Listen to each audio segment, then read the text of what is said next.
High guys, welcome back to my channel Madhumita Sapu চ্যানেলে তোমাদের সবাইকে স্বাগত। আশা করি তোমরা সবাই ভালো আছো এবং সুস্থ আছো। তো বন্ধুরা, তোমরা থাম্বনেল দেখে বুঝেই গেছো আমি আজকে রোজকারের মতোই একটা পনিরের রেসিপি নিয়ে হাজির হয়ে গেছি। তো প্রথমেই দেখো আমি কাজু বাদামগুলো নিয়ে নিয়েছি, আর দেখো এখানে আছে পোস্ত আর আছে মৌরি। মৌরিটা দেওয়ার কারণ হচ্ছে খুব সুন্দর একটা স্মেল হয়, আর খুব সুন্দর একটা রেসিপিটার মধ্যে একটু আলাদা একটা দুর্দান্ত টেস্টি ব্যাপার হয়। যাই হোক, তোমরা ওটা দিতেও পারো নাও পারো, কোনো ব্যাপার নেই। যাই হোক, আমি একটু গুঁড়ো করে নেব, ঠিক আছে, জল ছাড়া। তো চলো পেস্ট করে নিই। দেখো এবারে হয়ে গেছে, ঠিক আছে, দেখো গুঁড়োটা করা হয়ে গেছে। পারফেক্ট হয়ে গেছে গুঁড়ো। এবার বন্ধুরা এতেই আমি দিয়ে দেব, দেখো, আদা কুচি, টমেটো কুচি আর কাঁচা লঙ্কা, ঠিক আছে, এতেই আমি দিয়ে দেব, দিয়ে পেস্ট করব। নিরামিষ জিনিসে একটু যদি পনিরে এরকম পোস্ত কাজু বাদাম পড়ে তো সত্যি এর দুর্দান্ত স্বাদ হয় একটা আলাদা। তো একটু জল দিয়ে দিলাম, দিয়ে পেস্ট করব, ঠিক আছে বন্ধুরা। তো চলো বন্ধুরা, পেস্ট করে নিয়ে আসছি, ততক্ষণ তোমরা সঙ্গে থাকো আর দেখতে থাকো। আর যারা যারা নতুন নতুন বন্ধুরা আমার চ্যানেলে ভিজিট করছো, প্লিজ চ্যানেলটিকে সাবস্ক্রাইব করে নোটি অল করে পাশে থেকো বন্ধুরা, যাতে নতুন কোনো ভিডিও যেন তোমাদের কাছে পৌঁছতেই পারে আর তোমরা যেন সব দেখতে পারো, ঠিক আছে। দেখো কি সুন্দর পেস্ট করে নিয়েছি, দেখতেই পাচ্ছ। তো এদিকে তো কাজ তো হয়ে গেল, রেডি থাকলো। এবার চলো বন্ধুরা, আমি একটা দেখো কড়াই বসিয়ে দিয়েছি, দিয়ে এতে জল দিয়ে দিলাম। তো জলটা কেন দিলাম, কড়াইটা কেন বসালাম সেটা তো তোমাদেরকে বলবো। যাই হোক, একদিকে এটা বসানো রইলো, ঠিক আছে। আর অন্যদিকে আরও একটা কড়াই আমি বসিয়ে দেব, ঠিক আছে। তো চলো গ্যাসটা অন করে নিলাম, এবার দেখো বসিয়ে দিয়েছি। তো এবার দেখো আমি এখানে 300 গ্রাম পনির নিয়েছি। তো পনিরটা তো এত বড় আছে, সেটা ছোটো ছোটো পিস করতে হবে। তো চলো, তার আগে দেখো কড়াইটা গরম হয়ে গেছে, আমি একটু তেল দিয়ে দিলাম, সাদা তেল, ঠিক আছে। আর দিয়ে তারপরে এদিকে পনিরের পিসগুলো করে নিচ্ছি ছোটো ছোটো করে, ঠিক আছে বন্ধুরা। ভিডিওটি যদি ভালো লেগে থাকে তো প্লিজ বন্ধুরা একটু শেয়ার করে দিও, লাইক কমেন্ট করতে কিন্তু একদমই ভুলবে না। আমি খেয়াল করে দেখছি তোমরা যেরকম শর্ট ভিডিওতে লাভ দিয়ে দাও জাস্ট, ঠিক সেইভাবে একটা ব্লগ ভিডিওতেও লাভ দিচ্ছ কেন, এটা তো এরকম করতে হয় না। যাই হোক, তোমরা প্লিজ একটু ধৈর্য সহকারে ভিডিও দেখবে, আর যদি সময় না পাও না দেখো, না দেখবে, কোনো ব্যাপার নেই। তোমরা প্লিজ ভিডিও সম্বন্ধে কিছু লিখবে। এটা তো আর শর্ট ভিডিও নয় যে শুধু লাভ দিয়ে দেবো হয়ে যাবে, এটা তো একটা বড় ভিডিও। তাই আমি চাই একটু ভিডিওর সম্বন্ধে কমেন্ট করবে বন্ধুরা, ঠিক আছে। তো দেখো, তোমাদের সাথে কথা বলতে বলতেই আমি দেখো পনিরের পিসগুলো দেখিয়ে দিলাম। তো এদিকে তেলও গরম হয়ে গেছে। তো তেল গরম হয়ে যেতেই পনিরগুলো দেখো তোমাদের দাদাভাই দিয়ে দিচ্ছে তেলের মধ্যে। তো ভেজে নিচ্ছে, দেখতেই পাচ্ছ। আর বন্ধুরা, নতুন নতুন বন্ধুদেরকে অনেক অনেক ভালোবাসা আমার পাশে থাকার জন্য। আর আমার যদি এই ভিডিওটি দেখে ভালো লেগে থাকে তো প্লিজ চ্যানেলটিকে সাবস্ক্রাইব করে দিও, নোটি অল করে দিও বন্ধুরা। আর আমার সকল বন্ধুদেরকে অনেক অনেক ভালোবাসা আমার পাশে থাকার জন্য, আর তোমাদের মূল্যবান সময়টুকু আমাকে দেওয়ার জন্য সত্যি অনেক অনেক ভালোবাসা। তোমাদের ভালোবাসার জোরেই তো আজকে এতটা আসতে পেরেছি, তাই তোমাদেরকে অনেক অনেক ভালোবাসা। আর দেখো, তোমাদের সাথে কথা বলতে বলতেই এক পিঠ আমার পনিরটা হয়ে গেছে, আর একদিকে উল্টে দিয়েছি, দেখতে পাচ্ছ বন্ধুরা। তো এইভাবে দেখো হালকা করে ভেজে নেব, খুব ভাজবো না। এবার দেখো তুলে নিচ্ছি ছাঁকনিতে, তুলে নিয়েই এবার দেখো তোমরা যে ভাবছিলে যে এটা গরম জলটা কেন বসালো, তো এবার হচ্ছে দেখো তোমাদের বলছি, এই যে ভাজা পনিরটা এই উষ্ণ গরম জলেই দিয়ে দেব, ঠিক আছে। তো উষ্ণ গরম জলে কেন দিলাম তোমরা সেটাও ভাবছো, তাই বলছি এটা দেওয়া হলো কারণ পনিরটা একটু নরম তুলতুলে হবে, এমনকি রান্না করার সময় পনিরটা যাতে না ভেঙে যায় সেটার জন্য দেওয়া হয়, ঠিক আছে। তো আমি তো এই প্রসেসে রান্নাটা করি, আর তোমরা কে কীভাবে রান্না করো অবশ্যই আমাকে বলো, ঠিক আছে বন্ধুরা। আমি কিন্তু এর আগেও একবার আমি তোমাদের সঙ্গে পনিরের রেসিপি শেয়ার করেছিলাম, ভালো রেসপন্স পেয়েছিলাম অবশ্যই। তো আবারও তাই জন্য দিয়েছি, আশা করি তোমরা আবারও ভালোবাসা দেবে। তো দেখো এইভাবেই কিন্তু আবার তুলে নিচ্ছি 5 মিনিট রাখার পরেই, বেশিক্ষণ জলে রাখার দরকার নেই। আর দেখো কতটা সফট হয়েছে, কতটা নরম তুলতুলে হয়েছে, বুঝতে পারছো বন্ধুরা তোমরা আশা করি। যাই হোক, আমার ভিডিওটা দেখতে থাকো আর সঙ্গে থাকো, আশা করি ভালো লাগবে। আর ভালো লাগলেই একটা লাইক কমেন্ট করে উৎসাহিত করো বন্ধুরা। তোমাদের লাইক কমেন্ট আমাদের খুব মানে আগামী দিনের জন্য বিশেষ করে উৎসাহ বাড়ায়, ভিডিও করার জন্য উৎসাহ বাড়ায়। তাই বলবো একটা মিষ্টি করে লাইক কমেন্ট অবশ্যই করে দিও। আর শেয়ারটা তোমাদের ইচ্ছা মতো, শেয়ার যদি ইচ্ছা হয় তো করে দিও বেশি বেশি করে, তাহলে তো অনেক অনেক খুশি হয়ে যাব। যাই হোক, এদিকে দেখো আরও যেগুলো আছে সেইগুলোও এবার তুলে নেব। এটাও ভাজা হয়ে গেছে অলরেডি, সেম একইভাবেই তুলে নেব, দেখতেই পাচ্ছ।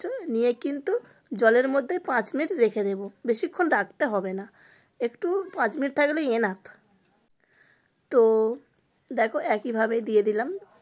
এবার দেখো বন্ধুরা, ওই তেলেতেই আমি দেখো দিয়ে দেব আলুগুলো। আলুগুলো আমি ভেজে নেব অবশ্য পনিরের রান্নার জন্য। আলুগুলো দিয়ে দিলাম।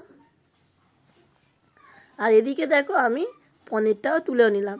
একা হাতে দুদিকে কাজ করছে তোমাদের দাদাভাই, অনেক কষ্ট করছে বন্ধুরা। আর আমি ক্যামেরা ধরছি, এতটা কষ্ট করে তোমাদের সঙ্গে কিন্তু ভিডিও আমরা শেয়ার করি। যারা ব্লগ করো, যারা ইউটিউব কাজ করো, তোমরা নিশ্চয়ই জানো একটা ব্লগের পিছনে অনেক খাটনি করতে হয়, অনেকটা সময় দিতে হয়, অনেকটাই মানে মেহনত করতে হয়। তাই একটা লাইক তো অবশ্যই দিও বন্ধুরা, আর প্লিজ সুন্দর করে একটা কমেন্ট করে দিও বন্ধুরা। তো চলো বন্ধুরা, ওদিকে দেখো আলুটা আমার ভাজা হয়ে গেছে। তো ভাজা হয়ে যেতে আমি দেখো তুলে নিতে বললাম, তাই তুলে নিচ্ছে তোমাদের দাদা ভাই। দেখো আমরা সত্যি কথা বলতে গেলে সব কাজ সামলে তোমাদের জন্য একটা করে ব্লগ সপ্তাহে হলেও আমরা দেবার চেষ্টা করি। তো যখন যেরকম পারি সাধ্য মতো আমরা চেষ্টা করি ব্লগ দেবার জন্য। তো এবার দেখো আলুগুলো তোলার পরে আমি দেখো 1 চামচ ঘি দিতে বললাম, তো ঘি দিল তোমাদের দাদাভাই। তো ঘি তোমরা যদি না খাও তো না দিতে পারো। তো ঘি দেওয়ার পরেই গরম মশলা দিয়ে দিল তেলের মধ্যে, ঠিক আছে। দেওয়ার পরে একটু ভাজা হয়ে যাওয়ার পরেই ওই যে কাজু বাদাম, টমেটো যে পেস্ট করা রাখা ছিল পোস্ত, তো সেই পেস্টটা এবারে দিয়ে দেবো তেলের মধ্যেই। তো দেওয়া হয়ে গেল, দেখতেই পাচ্ছ বন্ধুরা। দিয়ে কিন্তু ভালো করে একটু নাড়াচাড়া করে নেবে, একটু কষে নেবে তেলের মধ্যেই। দেওয়ার পরেই একটু লবণ দেবে, কারণ আমি প্রথম থেকে তো লবণ দিইনি, তো ওই জন্য লবণটা তো দিতেই হবে। লবণ দিয়ে দিলাম।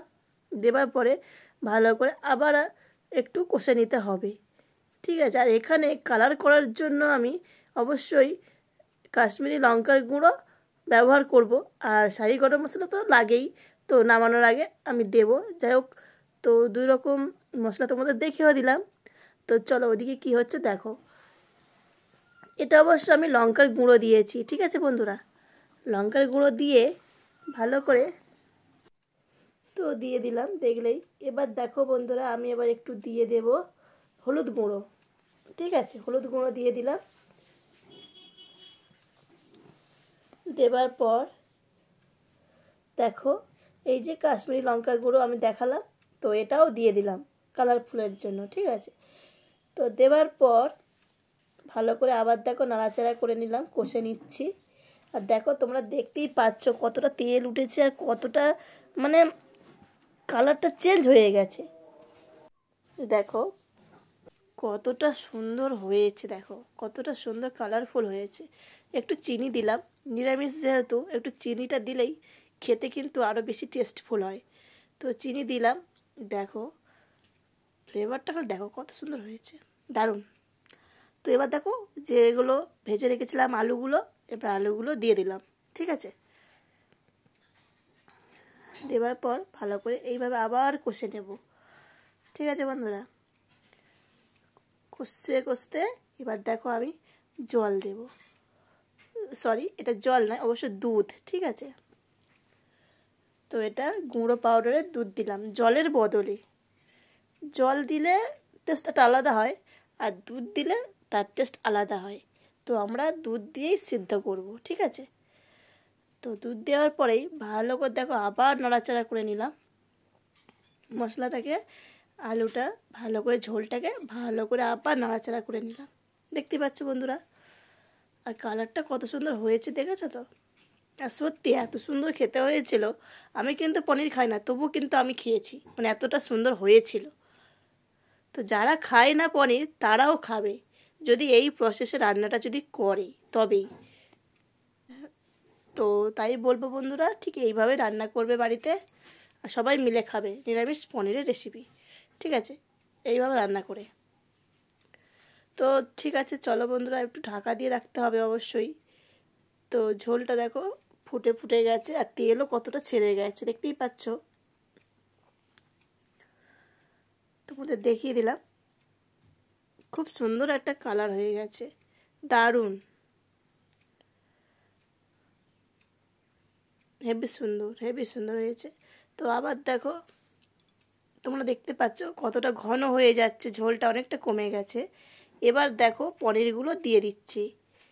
পনিরগুলো দিয়ে দেওয়ার পর ভালো করে কিন্তু ঝোলের মধ্যে ডুবিয়ে দিতে হবে, যাতে পনিরটা আরও টেস্টফুল হয়, খেতেও যেন ভালো হয়। দিয়ে দিলাম, দেখতেই পেলে। এবার চলো ঢাকা দিয়ে দিতে হবে, একটু সিদ্ধ হোক 5-6 মিনিট মতো ঢাকা দিয়ে রাখবো অবশ্যই। তো বন্ধুরা কোথাও যাবে না, সঙ্গে থাকো আর দেখতে থাকো। তো ফিরে আসছি 5 মিনিট পর। তো দেখো কতটা সুন্দর কালারফুল হয়েছে, আর কতটা দেখো গাঢ় মতো হয়েছে, আর একদম পারফেক্ট কালারও হয়ে গেছে। এবার আমি দেখো শাহি গরম মশলা দিয়ে দেব। ঠিক আছে, তো তার আগে একটু নাড়াচাড়া করে দেখিয়ে দিলাম। আর দেখো পনিরগুলো কিন্তু একটাও ভাঙেনি, প্রত্যেকটা দেখো গোটা গোটাই আছে, আর খুব সুন্দর আছে। তো চলো এবারে একটু শাহি গরম মশলা দিয়ে দিই। তো দিয়ে দিলাম, দেখতেই পাচ্ছ গরম মশলাটা দেওয়ার পর এবার একটু নাড়াচাড়া করেই কিন্তু তারপর দেখো আমি একটু ধনেপাতা দিয়েছি, তোমরা দিতেও পারো নাও পারো। তো বাড়িতে ছিল তাই ধনেপাতা কুচনোগুলো দিয়ে দিলাম। দিয়ে হালকা করে নাড়াচাড়া করে আমি কিন্তু একটা বাটিতে নামিয়ে নেব। ঠিক আছে, তো দেখো আমার রেডি হয়ে গেল নিরামিষ পনিরের রেসিপি। আলু দিয়ে পনিরের ঝোল করলাম। ঠিক আছে, তো ভিডিওটি যদি ভালো লেগে থাকে তো প্লিজ লাইক কমেন্ট করবে বন্ধুরা, শেয়ার করে পাশে থাকবে বন্ধুরা। আবারও নতুন কোনো ব্লগে তোমাদের সঙ্গে দেখা হবে, আবারও আসবো। ততক্ষণ তোমরা সবাই সুস্থ থেকো, ভালো থেকো আর সাবধানে থেকো। আর দেখো দুটো কাঁচা লঙ্কা আর একটু ধনেপাতা কুচনো দিয়ে তোমাদেরকে পরিবেশন করে দেখিয়ে দিলাম। একদম গরম গরম ভাত দিয়ে খাওয়ার মতো রেডি হয়ে গেছে আমার এই পনিরের রেসিপি। ভিডিওটি ভালো লাগলে অবশ্যই অবশ্যই এটা লাইক কমেন্ট করো বন্ধুরা। চলো আর বেশি বড় করব না ব্লগটি। তো সবাই সুস্থ থেকো, ভালো থেকো আর সাবধানে থেকো। টাটা বন্ধুরা।